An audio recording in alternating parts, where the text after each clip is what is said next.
The Jimmy Olsen Radio Network. Spinal adjustments provided by Dr. Chad Rolfson. The Spinal Tuning Chiropractic Center is a Des Moines area low flat fee per month unlimited chiropractic care practice. When life happens, just adjust. Schedule today at spinaltuning.com. Barbecue provided by Kenny's Rib Wagon, catering ribs for your pleasure and serving daily at Plaza Pub, 62nd and Douglas in Des Moines, across from Merle Hay Mall. Find Kenny's Rib Wagon on Facebook. Welcome to Bible Story Time, 1 Samuel 15, 1 through 5. Samuel said to Saul, I am the one whom the Lord sent to anoint you, king of his people of Israel. Now listen to what the Lord Almighty says. He is going to punish the people of Amalek because their ancestors opposed the Israelites when they were coming from Egypt. Go and attack the Amalekites and completely destroy everything they have. Now, do not leave a thing. Kill all men, women, children, and babies, the cattle, sheep, camels, and donkeys. Saul called his forces together, inspected them at Telem. There were 200,000 soldiers from Israel and 10,000 from Judah. Then he and his men went to the city of Amalek and waited in ambush in a dry riverbed. He sent a warning to the Kenites, a people whose ancestors had been kind to the Israelites when they came from Egypt.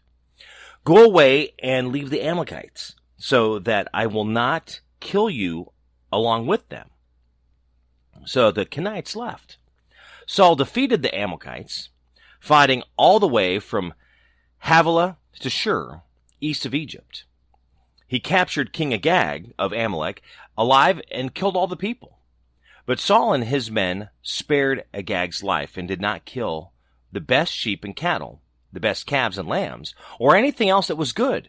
They destroyed only what was useless or worthless. The Lord said to Samuel, I'm sorry that I made Saul king. He has turned away from me and disobeyed my commands. Samuel was angry, and all night long he pleaded with the Lord. Early the following morning, he went off to find Saul. He heard that Saul had gone to the Tower of Carmel, where he had built a monument to himself, and then had gone to Gilgal. Well, Samuel went up to Saul, who greeted him, saying, The Lord bless you, Samuel. I have obeyed the Lord's command. And Samuel asked, Why then do I hear cattle mooing and sheep bleating? Saul answered, My men took them from the Amalekites. They kept the best sheep and cattle to offer as a sacrifice to the Lord your God, and the rest we have destroyed completely. Stop, Samuel ordered, and I will tell you what the Lord said to me last night. Well, tell me, Saul said. Samuel answered, Even though you considered yourself of no importance, you are a leader of the tribes of Israel. The Lord anointed you king of Israel, and he sent you out with orders to destroy those wicked people of Amalek. He told you to fight until you had killed them all. Why then did you not obey him? Why did you rush to grab the loot and so do what displeases the Lord? I did obey the Lord, Saul replied. I went out as he told me to, brought back King Agag and killed the Amalekites. But my men did not kill the best sheep and cattle that they captured. Instead, they brought them here to Gilgal to offer as a sacrifice to the Lord your God. Samuel says, Which does the Lord prefer, obedience or offerings and sacrifices? It is better to obey him than to sacrifice the best sheep to him. Rebellion against him is as bad as witchcraft, and arrogance is as sinful as idolatry. But you rejected the Lord's command. He has rejected you as king. Yes, I have sinned, Saul replied. I disobeyed the Lord's command and your instructions. I was afraid of my men and did what they wanted. But now I beg you, forgive my sin and go back with me so that I can worship the Lord. I will not go back with you, Samuel answered. You rejected the Lord's command, and he has rejected you as the king of Israel. Then Samuel turned to leave, but Saul caught hold of his cloak, and it tore. Samuel said to him, "The Lord has torn the kingdom of Israel away from you today, and given it to someone who is a better man than you.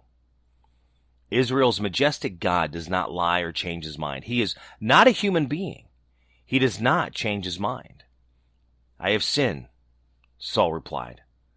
"But at least, show me respect in front of the leaders of my people and all of Israel. Go back with me so that I can worship the Lord your God." So Samuel went back with him, and Saul worshiped the Lord. "Bring King Agag here to me," Samuel ordered. Agag came to him, trembling with fear, thinking to himself, "What a bitter thing it is to die." Samuel said, "As your sword has made my mother's childless, so now your mother will become childless." And he cut Agag to pieces in front of the altar of Gilgal. Then Samuel went to Ramah, and King Saul went home to Gilbeth. As long as Samuel lived, he never again saw the king, but he grieved over him. The Lord was sorry that he made Saul king of Israel. If you enjoyed this story, share it with others on Facebook and Twitter, other social media as well. You can also find me at My Buddy Jimmy and this and other podcasts at mybuddyjimmy.com. The Jimmy Olsen Radio Network.